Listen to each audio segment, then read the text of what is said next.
Okay, and a good morning to everyone. And that was Get Back. And that was the Beatles. What is the album on that?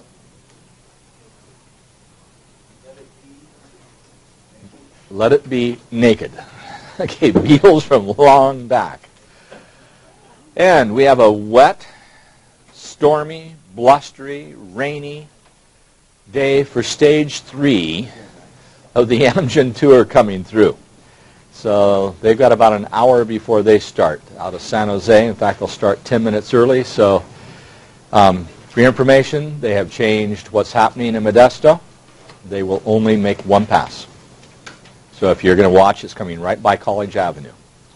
So you have one shot at it, about 45 seconds, as they zip by, and then they go down to the end.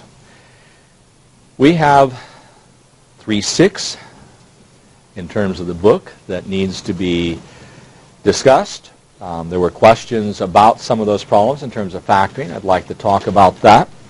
I did open up 3-5 again yesterday, midday, so it was available to you last night and all day this morning. And then 3-6 has been open all weekend so that you could get done with that. Just for information, 3-7 we're not going to do in the computer. I'm going to be assigning problems out of the text for that, and I will be collecting it, and it will be considered your quiz grade for the end of last week when we didn't have the tutorial. So that will be due tomorrow. And aside from that, I guess we have some specific questions, and from which it was a group of factoring out a trinomial, right, where you had a greatest common factor, and you indicated a certain number of problems. I'm assuming that they must be, if you'll have your book open, that'll maybe help us, but I'm assuming that the kinds of problems on 215. Are you on 3.6? I'm on 3.6, and I'm looking at page 215, because they're going to be different numbers than the problems you did in the homework assignment. So my guess is, from what Ephraim showed me, that it's going to look like problems on 215. Maybe I'm looking at something like number 75, 77, 79 in that group. Is that the group you're talking about? And it's hunting for a GCF, greatest common factor. So for the greatest common factor, get the book up here so we can get it zeroed in a little bit better. Okay, this is number 75. Let's just cut to that for a minute, Ernie. We have 12x cubed, 20x squared, and a 32x, and they're all added together. So the question there, what's in common with every term? So the first thing I'm going to do is look for the variable I see in every term. And what helps here is Isaac's 1. We'll call it his 1 now. That's x to the first right here. You have to have that 1 in to make sense of this. So you have x cubed, x squared, x to the first. Your variable in common is x. The lowest exponent is x to the first. So let me write that problem on the board so we can talk about it. And can you, Ernie, give me the problem back up so I can see it? And then we'll cut to the board. So I have 12x cubed. Then I have a 20x squared. And then I have a 32x. And again, as we go to the board and we look at that, I have the exponent of 1 here. So x to the first is going to be part of my GCF. Now, what is in common with a 12, a 20, and a 32? More than a 2, a 4. And that's something that as you look at them may or may not be obvious to you. So there are a couple techniques. One is to write these in factored form. So this is 2 to the second, 3 to the first. I'm hoping you can nearly do that in your head now. 20 is 2 to the second, 5 to the first. And 32 is 2 to the third, 2 to the fifth, in fact. So what is my common prime? It's a 2. And in the same way I looked at the lowest exponent on the x, I'll look at the lowest exponent on the 2. That ends up a 2, hence 4x when I write it out. Now, to find out what's left, you have a couple of approaches. One, if you can, just think of 4x into 12x cubed and just do that in your head and get a 3x squared. It may help to keep that 1 on the x. Before we go on, Kim. Are you wanting to see the second power? Are you wanting to see that step? Oh, you mean as far as what I see? No, I don't need to see that step. But what I'm trying to get at is if you have trouble seeing the 4, then this is a way of, by prime factoring, get there that I think is the most efficient for what we've been doing. Now, doing the division, we could do another step there. That is, I can say, well, I have 12x cubed, and I have it over 4x to the first. And the 12 over the 4 gives you the 3. And the x cubed over x to the first, subtract the 1 from the 3, getting the 2. You don't need to show that for me. But that's how I get it. Then the next is still a positive here. And then I'm going to have what? A 4 into the 20. Or you can just say what was left. You had 4 times 5, so that's just going to be a 5. And then you have x to the second divided by x to the first, so that's just x to the first. And you'll note that these stair step down, right? A 3, a 2, and a 1. So these will stair step down from a 2 to a 1. And then your 4 into the 32, same argument, is going to be the 8. But if you think of this being factored into 2 to the second, 2 to the third, you can see your 8 there. X to the first over x to the first is technically x to the 0.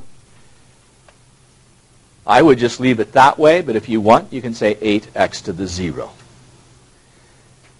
Now again, you could go through each of these intermediate steps, and I have 20x to the second over 4x to the first with the plus sign in between. Don't need to show that. But if you're having trouble seeing it, it's not a bad thing to do until you sort of get really comfortable with this and say, hey, I don't even have to think about it. Then lastly, we have a 32x to the first over the 4x to the first.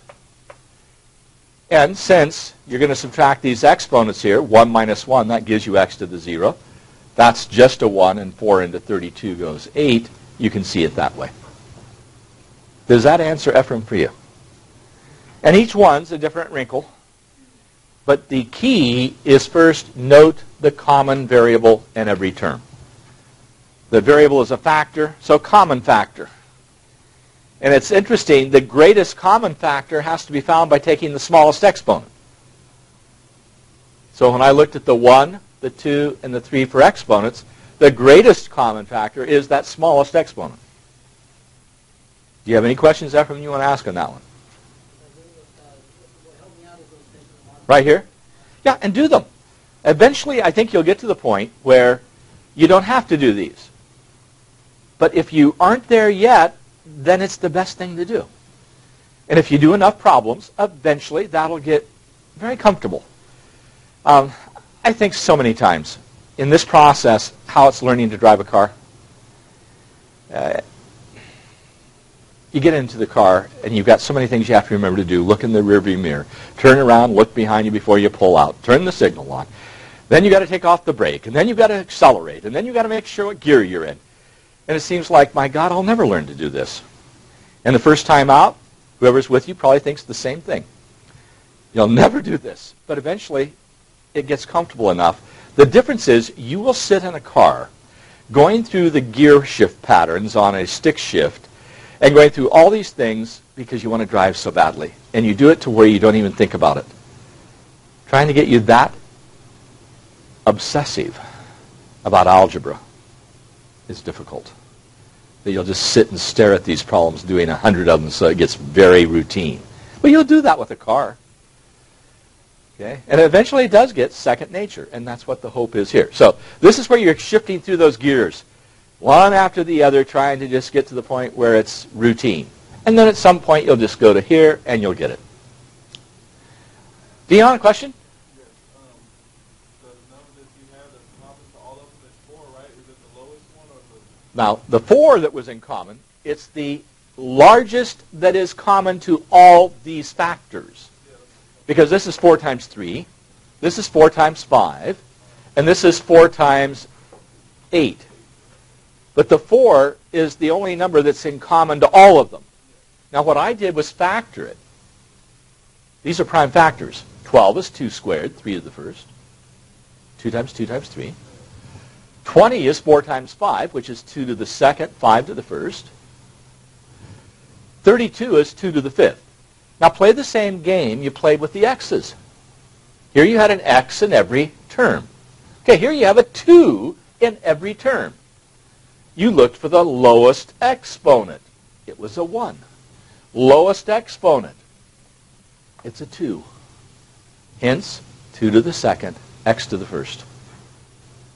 Works every time. Now, other than that, you can just sit there and know your multiplications well enough. You say, gee, I know 4 will go into here, 4 will go into here, and 4 will go into here. If all you saw was a 2, you would get done.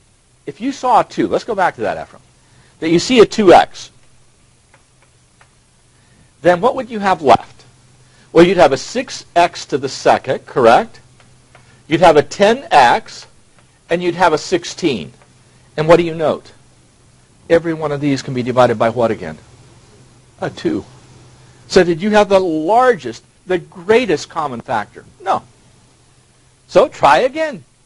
So you could do that twice and finally get down and say, well, I have to take out another 2. And then come back eventually and get here. Will this work? Yes. Is it as fast? Is it going to slow you down? And the answer is yes. Going to slow you down a little bit. But until you get your wheels going, slow down. Any other question on this problem? Do we need to do another one of that kind? Are we okay there? Okay, if we looked at one more, and let's just see what we can do on 77. So I'm at number 77, Ernie, as we go back to the book. And you can look at the screen if I'm in, don't have it where you can see it in your book. But looking at 77, what do you see in every term with a letter? An A, an A, an A. What's the lowest exponent in that A? 3. So A cubed is my what? Common factor. Common variable factor, I guess. Now, what will go into a 9, a 12, and an 18? 3. You can just eyeball that one, right? So your answer is going to be 3a cubed. So you're going to pull out that 3a cubed. So I'll just, since this is a book that has answers in it, unfortunately, which irritates me, but 3a cubed, and notice what was left. Your 3a to the fourth, then a negative 4a squared, and a 6 at the end. So if you write that down for a moment, and then I'll bring the problem under the screen here. So we have 3a cubed times 3a to the fourth minus 4a squared. Remember that minus sign, and a plus 6. How do you know if you're right? Multiply the 3a cubed times each of these 3 parts of the trinomial. So you would have 9a to the 7th, negative 12a to the 5th, plus 18a cubed, and that's exactly what we had, so we got it. Okay, enough with that. James. The unknown factor, can you give me a hint? Is it that group on 215 at the top, 41 through 58? Okay, 41 through 58, where we're hunting for the unknown. Sounds like a chemistry class. Okay, let's see what we've got here. I don't know if any one of these is more interesting than another, but let's just look at what we have. I'm going to look at 53. So I have an 18x cubed, a minus 30x to the fourth, and in this problem, I would call it, as we come off there for a moment, Ernie, sort of a developmental problem. Otherwise, they aren't asking you to note this is the GCF. They're saying if this were the GCF and you factored it out, what would you have left? So as I come back to the problem, this means that I'm going to have to do what with that 6x to the third? Divide it into the 18x to the third, which will give me a 3, then a minus 5x. Now let me write that on the board again, so sometimes just saying it doesn't work as well as showing it. So this is number 53, and I have again 18x to the third minus 30x to the fourth, and I'm arguing that I can write it as 6x to the third times something. Cutting to the board. James, let me ask you this. If I said to you, factor out the GCF, you would look at that. Let's come back to the book for a moment. You'd look at the 18, and you'd look at the 30, and you'd agree that you should have a 6, correct? And you'd look at the x cubed and the x to the fourth and say you should have 6x cubed.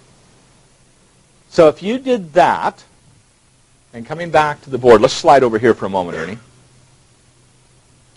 Once we found this 4x, how did we get the rest? We divided the 4x into each of these terms, correct? Well, that's the thing that they're asking you to do. So if I come back to the book, then I'm going to divide 6x cubed into 18x cubed.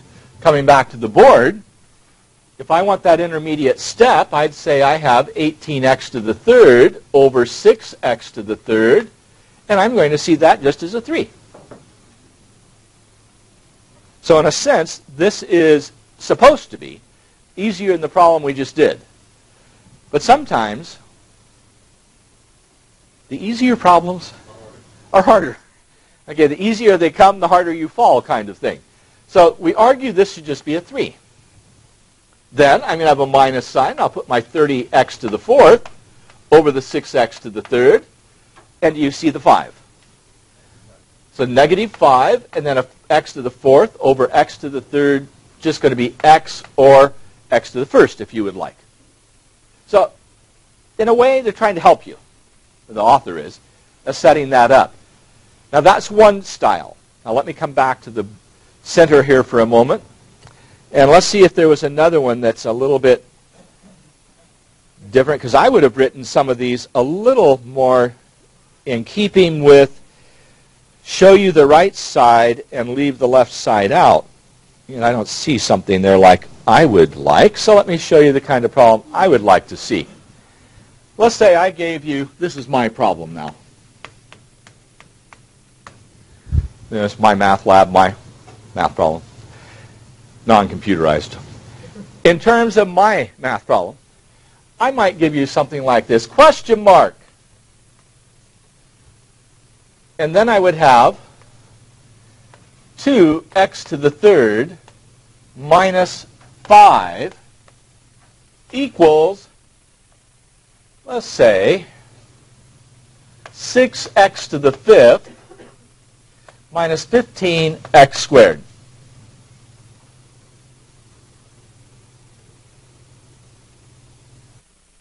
Now you should be able to visualize what this term, this factor should be in order to get a 6x to the fifth. What would I have to have here to get that 6x to the fifth when I multiply using the distributive property where I do this? Does it seem clear that I need a 3x squared? So then the only question is, does the 3x squared times the negative 5 give me what I need? Well, I have a negative 15x squared, and in a way that's a harder problem. But we're still fundamentally doing this problem. I'm going to use a dot that we did in Math 10. The missing factor. Okay? Same idea. Use division, although we don't formalize this as a division process. You're using multiplication, the inverse of division. Does that answer for you? Anybody else with a... Ah, okay. Well, because this kind of problem, the comment is not knowing to divide. When you look at this problem, you think of in terms of multiplication, and it's hard for me to get you to think when you first see this, well, I just know 7 times 8 is, or 7 times 5 is 35 in this case, so I don't think of dividing 7 into 35. Here, there is the relationship of these two terms in which you, in essence, are dividing 2x cubed into 6x to the 5th. But that's a much more obtuse problem, much more difficult, I think, than the ones that were in the text we're talking about. Dion, another question from you. This was the original problem that I created. So I'm saying something times that binomial is supposed to give you this answer. So I had to take something times 2x cubed to get 6x to the 5th. So in essence, what I said was, well, let's take 6x to the 5th and divide it by 2x to the 3rd. That's where I did the division. Well, that's going to give you 3, and then x to the what? 5 minus 3, subtract the exponents, and I get the 2. And that is where I got.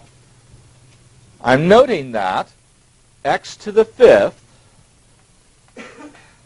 over x to the 3rd, when I divide with the same base, and I have these exponents, we say subtract the exponent. If you were to cancel, you'd have 2 x's left. And since they're on top, we would say x squared instead of 1 over x squared.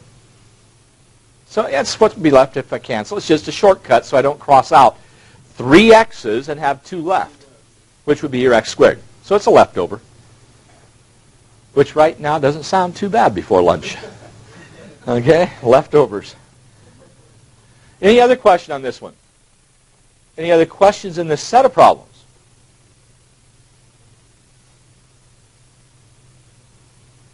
Now, thinking of where we're headed, algebra.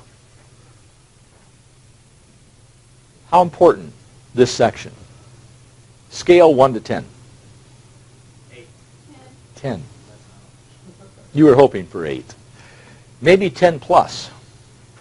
Because factoring becomes very critical in algebra. To factor out, at this moment, we're factoring out a monomial term, a monomial factor. I don't want to confuse factors and terms here, and I did that. We would think of 3x squared just as a term if it was by itself. But since it's multiplied by something else, it becomes a factor. And it's the largest common factor I can take out. We call that, in general, factor completely. That would be your phrase. Now, what we hope happens is that in some way you can factor whatever's left. So let me illustrate a very similar problem that we just did here, but one in which it would be very critical. I'm going to take 5x to the 3rd. Let's make it to the 4th. And I'm going to have minus 20x squared. And I want to factor it. Take out the GCF. What is the greatest common factor? 5x squared. Is that clear? You got a 5 and then an x squared. Do we agree?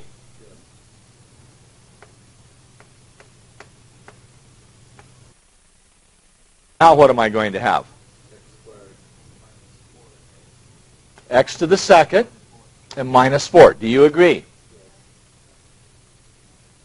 Now, next step. This was a special product, right?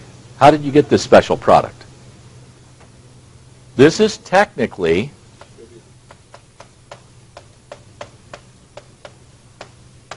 the difference of 2 squares. Remember the conjugate? Anybody yet? This is where you hope that you remember, and I'm not getting any warm, fuzzy feelings. Dion?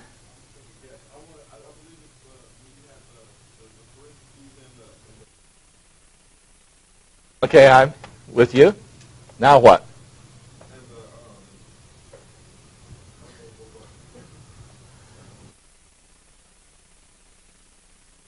I hope not. What's the conjugate? How do we get a conjugate of a binomial? It's opposite. Opposite sign. So this one's going to have to be a plus. This one's going to have to be a minus. How would I get x squared? An x times an x, right? How would I get a 2 times a 2? 2 times 2.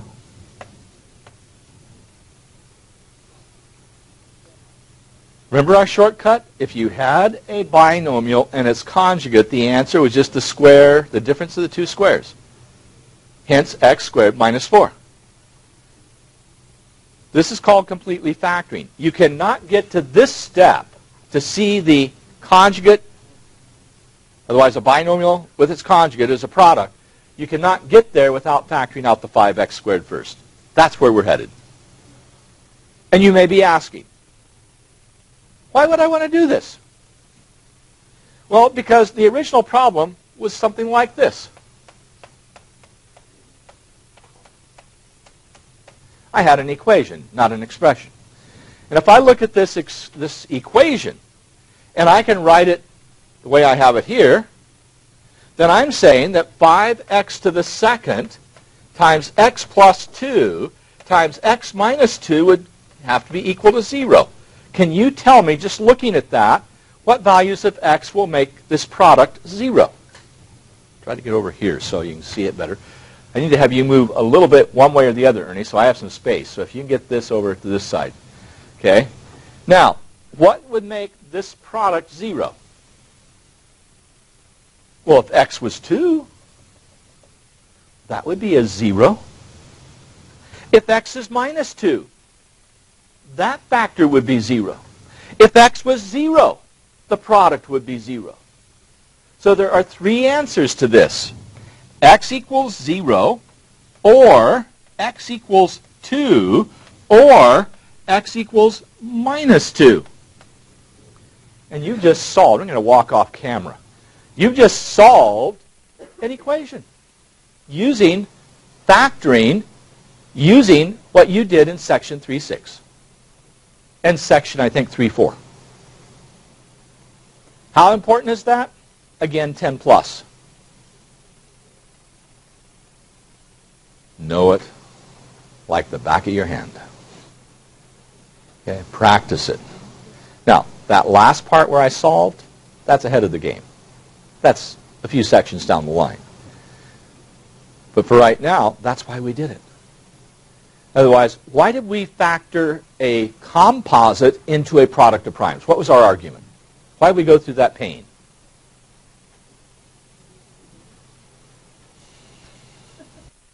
Not an acceptable answer, which was paraphrased, so we could do it, because the mountain was there. No, not inverses. What did we do with our product of primes? What have we done with it? Okay, we wrote them with exponents. True. What did we use it for? Okay, recently the GCF, before we did the GCF, what did we do? Since we're using the letters of the alphabet, another 3. What? The LCM or the LCD, either one, right? And what else did we use the primes for? Reducing fractions. How soon we forget. We reduced fractions, we found LCDs. So why are we doing GCFs? So we can factor polynomials and solve equations. Folks, that right there is the heart of what much of our activity will be in algebra. Try to solve an equation. And the simplest way of doing it is by factoring. We just have to get better at it. Any other questions from 3.6? We got it?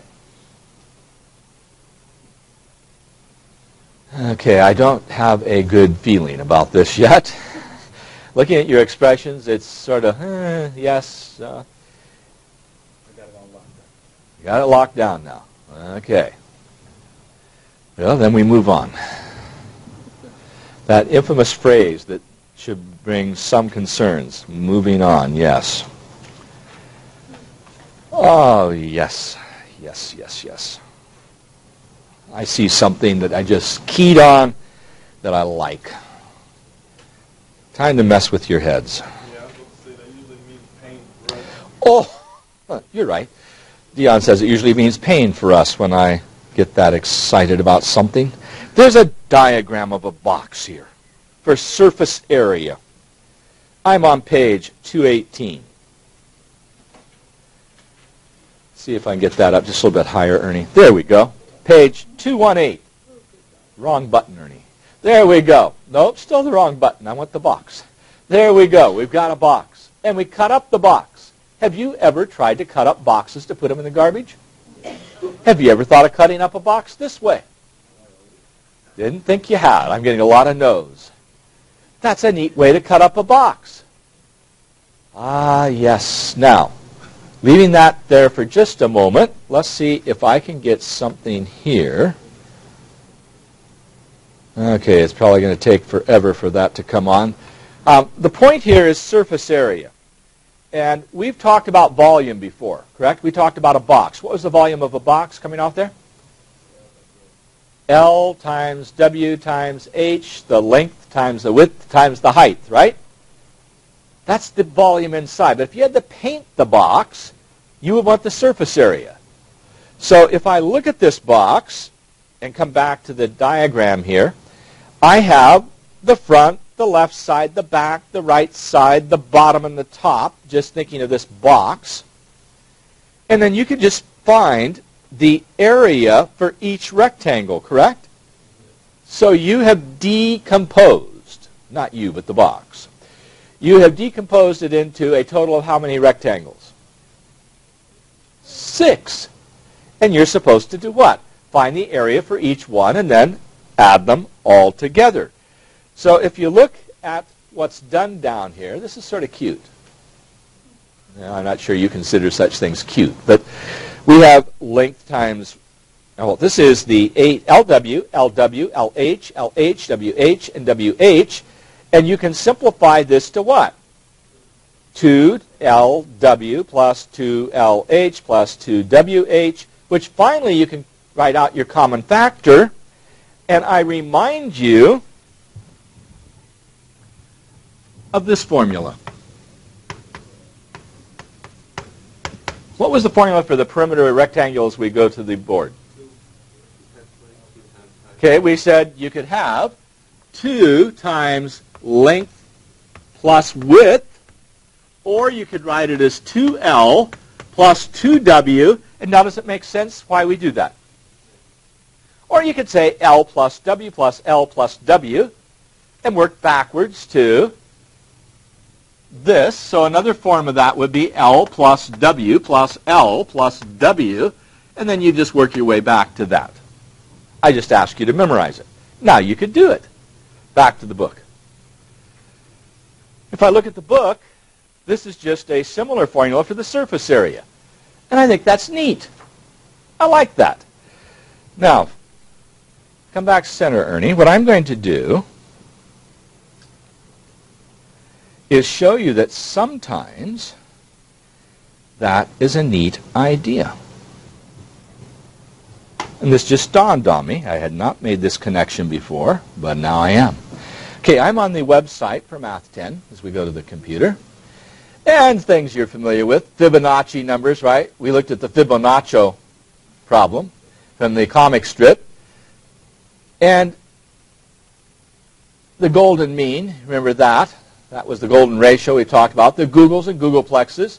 And then something called the Great Chase. Oh, by the way, there's palindromic numbers. This was the units, the set of units that I originally wrote for this class. And here's one at some point we need to talk about. The schizophrenic rabbit.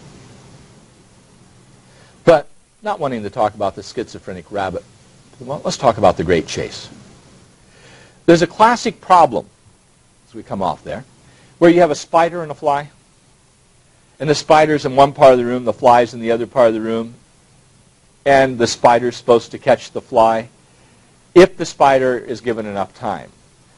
And the spider has to stay on the surface. Can't make any webs and play Batman. Okay? Or maybe Spider-Man would be a better choice. Okay. So at this point in the problem, we set up a rather interesting kind of situation. So what I'm going to do here is click on this in a moment, as we come off there, Ernie, for just a moment, because it's going to take time to bring up the problem about the Great Chase. And when I originally wrote this material, the idea was to see if I could get students to try things that were strange to them so that they weren't intimidated just because they were working with numbers. And it didn't work as well as I'd like. Here's the room for the Great Chase. People were still intimidated.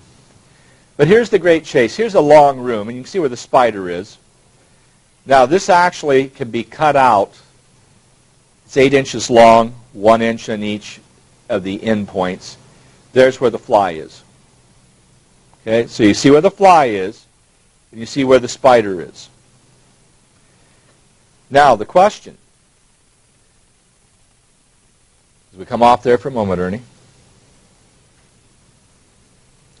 let me just read to you what it says. The Great Chase takes place in a very small room. The room is 1 inch high with ceilings 8 inches long and 1 inch wide. A lazy fly lands at the center of the narrow wall 1/4 of an inch below the ceiling. The fly decides that he will rest for 30 seconds. At that moment, a spider sitting on the opposite wall at the center of the wall 1/4 of an inch above the ground sees the fly. The spider is very hungry and decides to go over and eat the fly. But the spider can travel only 17.5 inches per minute. Will the spider get his dinner?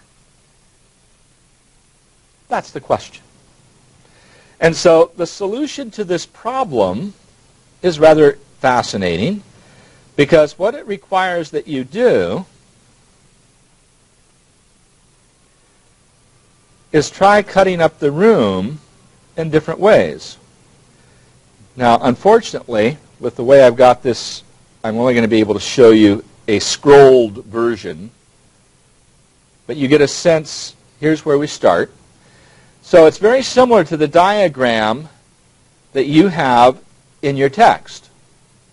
Look at what this looks like, and then look at what we had in the text. I'm going to come off there for a moment, Ernie, and click over to your text and get to this diagram.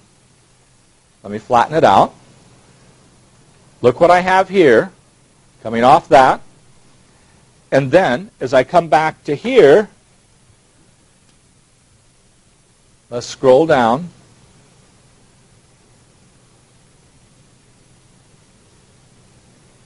But it's offset a little bit.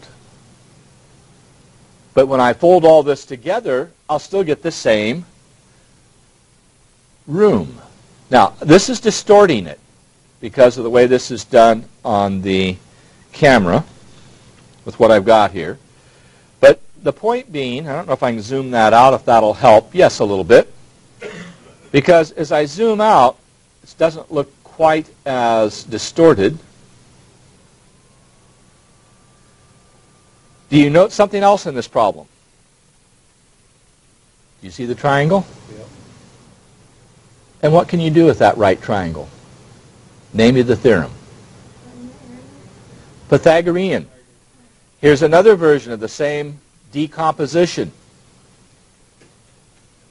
That path is where that spider is crawling. Another decomposition. You can play cut up in a variety of ways. Another one. The question, will any of these allow the spider to get to where the spider needs to be in 30 seconds, which is 17.5? Neat problem. So if you want something related to this diagram again in your text, that would be it. One of the things I've done, I didn't do it, I think, for you. So we come off there. I didn't make that didn't copy those pages and have you make a room, did I? Kim did, but the rest of you didn't. Neat problem, okay? Try it. Mess with your head. Okay. This problem, I'll just tell you about briefly. This is on page 219, is a problem from physics. And it goes back to, in a way, Leonardo da Pisa. That would be my segue. Leonardo da Pisa was known as? Oh, come on. Fibonacci. There we go. Very good. Thank you, Michael. Fibonacci, Leonardo da Pisa. And what's Pisa famous for? I didn't say pizza. Pisa. Yeah, pepperoni. Leaning tower. And Galileo went ahead and dropped things from the tower and tried to get a handle on something called gravity. 16 was the magic number. It's 32 feet per second. So if you drop something off of a tall building, it accelerates at 32 feet per second. So that's why they don't let you drop things off of the Empire State Building, because by the time they get down at the bottom, they're lethal, including pennies. So in this case, let's come back to the problem. This is a problem out of physics, and the idea is an object falling at the same rate, in this case, gravity. And so they point here that a lead weight and a feather are going to drop at the same speed in a vacuum in spite of Forrest Gump coming off there. What happens to the feather in Forrest Gump? Floats around for a great deal of time, and it becomes part of the storyline. But in a vacuum, they fall at the same rate. And so there's a nice little comment here about Galileo Galilei, born in Pisa, Italy. And the year, 1564. Okay? And Galileo, as close as anybody could be in the period of time to like a Nobel laureate. Okay? He was very much a part of the Copernican revolution. Since we're doing a little bit of history this morning, what about Copernicus? What was the big deal with Copernicus? Galileo got thrown in house arrest because of his support. The what? The earth was not the center of the universe, in spite of it appearing that the sun rose and set around the earth. And he argued that the sun was the center of the universe. The Catholic Church got very upset with him, put him under house arrest, and post-death, a book by Copernicus was released, but Galileo supported Copernicus' position and was thrown under house arrest, and Galileo was very much involved with creating the telescope and working with gravity. And so this equation is one that you find in a beginning algebra class and was on my last test for part of the second part of algebra. So pay attention as we go to the book now. That problem was asking the question, if you were on a tall building, that's h sub 0, say it was 132 feet high. H would be 0 when the object hits the ground, so what value of t makes that equation 0? That is an algebra problem. And so this is your first introduction to that. Sarah and I talked about this problem last night, and she didn't feel that dealing with falling objects at this point in the semester was probably as relevant, so we had a discussion that I tended to agree with her in that. So we won't deal with that problem, but here is a very nice solution to a skydiver, George Bush Sr., who skydives from airplanes as an ex-president. As we come back to this problem, a skydiver jumps from a plane at an altitude of 10,000 feet. Parachute opens 20 seconds after, and so the question is, with t equals 20, what is his height at that point? And so we have some substitutions into here. This is the execution of the problem, not the execution of the skydiver. And this is how you solve it. And you find out that the height would be 3,600 feet when the parachute opens. Sort of neat. You might want to look at that problem. Now, we looked at net profit problems. You know, in a sense, we looked at net, and we remember this formula from a couple days back. This is your net R stands for what? Revenue, and C for cost. Of course, there is a break-even point when R minus C is 0. Now, you don't get rich that way. If your revenue equals your cost, you don't go bankrupt, but you don't pay for anything. You're in trouble, and you don't have much of a life with no salary. But this is the kind of problem, and this gets into econ. So a moment ago, we were talking about physics. Now you talk about economics, because it's the break-even point where revenue and cost are equal. And so it's a problem out of Econ 101. Well, if I look at that, there are some more problems that are perhaps a little more straightforward, a little less esoteric. So I have mixed feelings here about this set. I mean, we could spend another week on these problems and cover history. We could cover science.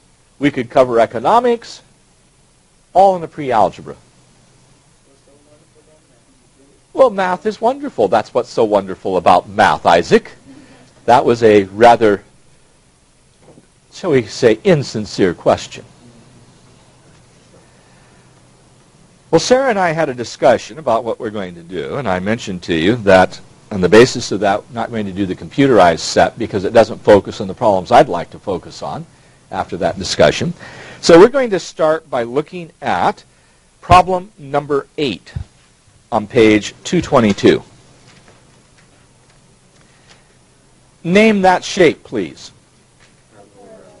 A parallelogram, correct? It is a rectangle without support. It's a wall that's starting to collapse. Question. Now, you haven't been told why you might want h plus 3 for this particular dimension, and this is h plus 6 for that dimension. But if they were, and I guess I should say a little bit more. If this is h, the height of the parallelogram, you need that figure. So if that were h, then this is 3 more than that. So for example, if this were 5, then this would be what? 8. So we'd have a 5, and then something with an 8, and then I'd have something down here. You could get that out of the Pythagorean theorem. If this is 5, this down here is supposed to be what? 11. So it's stating these sides relative to a height that we don't know. And so we want to know the height related to this. Well, we've got a bit of a problem here. I'm not trying to do an equation. In this problem, all I'm trying to do is state the perimeter of this shape. So you would have h plus 3, h plus 3, h plus 6, and h plus 6. Add them all together. What would you get? So if I go to the board on that, as I go over to the sideboard,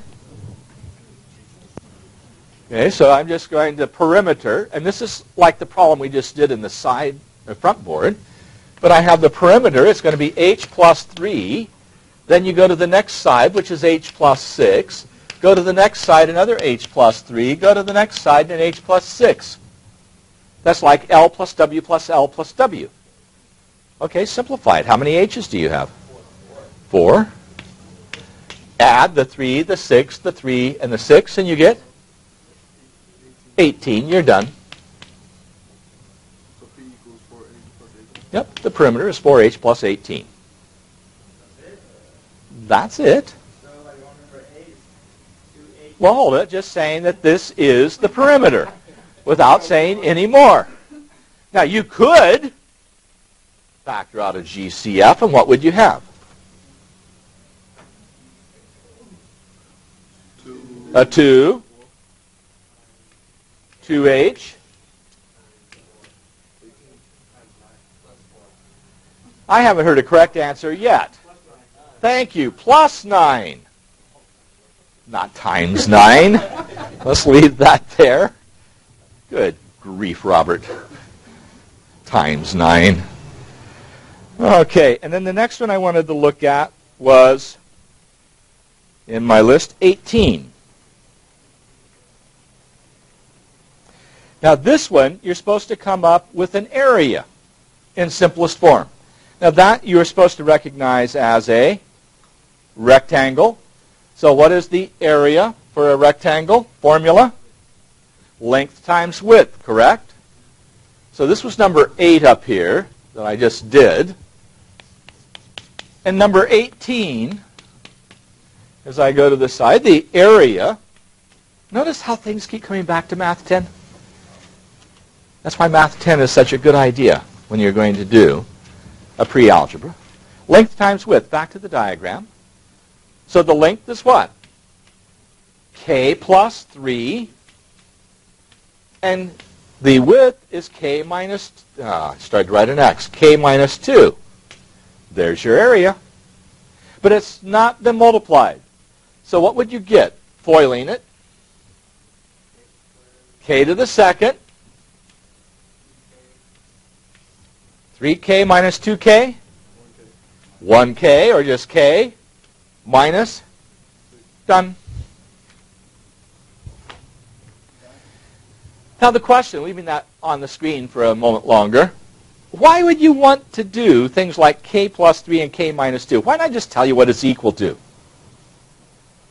Well, it wouldn't be an interesting algebra problem if we did that later on, because we are going to find that things such as this problem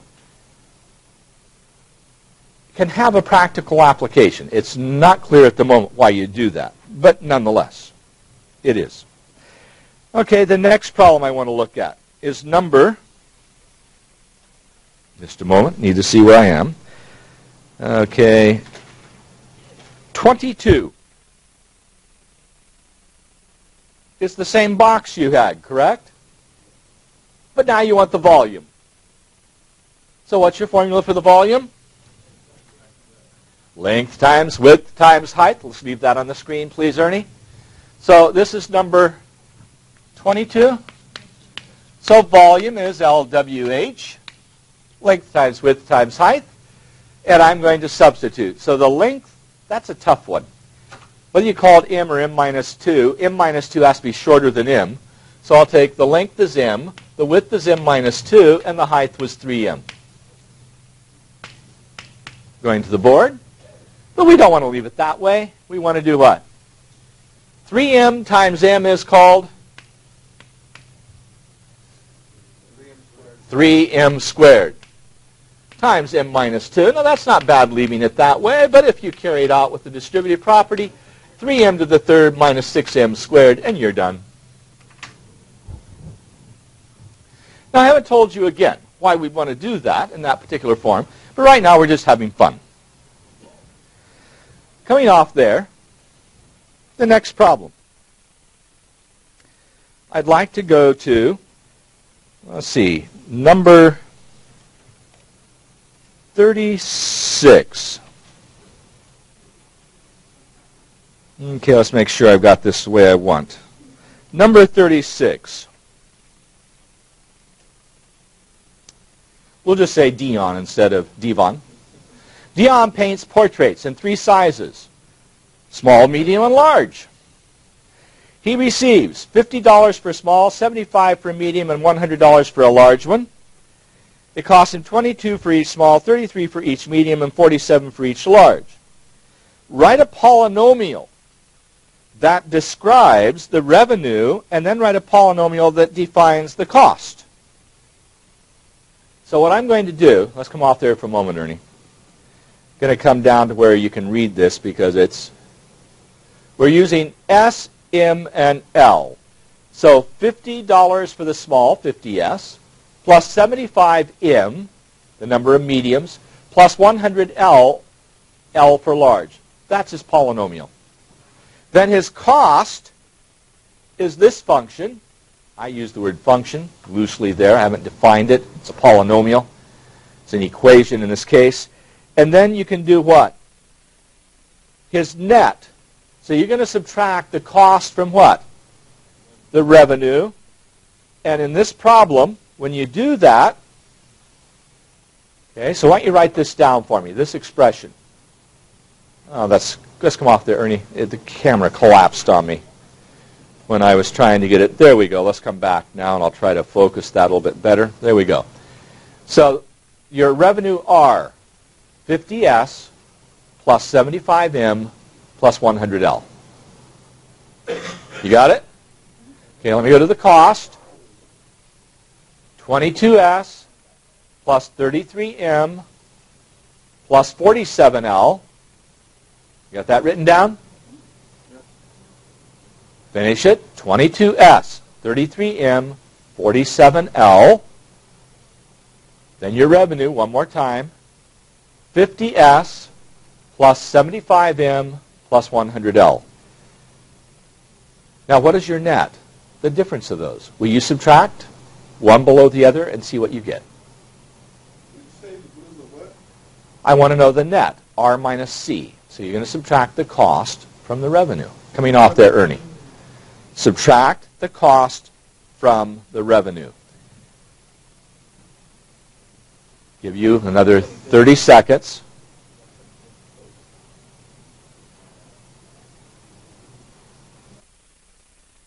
Oh, the net, you can't add anything together. You're going to subtract those two. Okay, here's the net. No, 28S plus 42M plus 53L. 28S plus 42M plus 53L. Write it down, and if nothing else, spend some time referencing it. Now, I didn't quite leave the minute or so more. One more time, Ernie.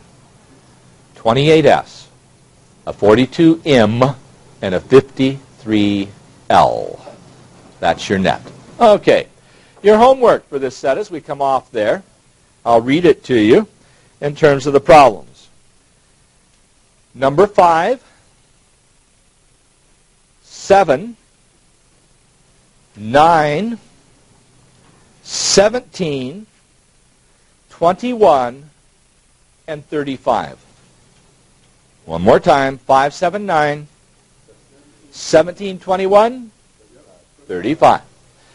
So, Ernie, as we close down with that assignment, that was, by the way, on page 222 and 223. We were listening to the Beatles. What is your choice as we close down?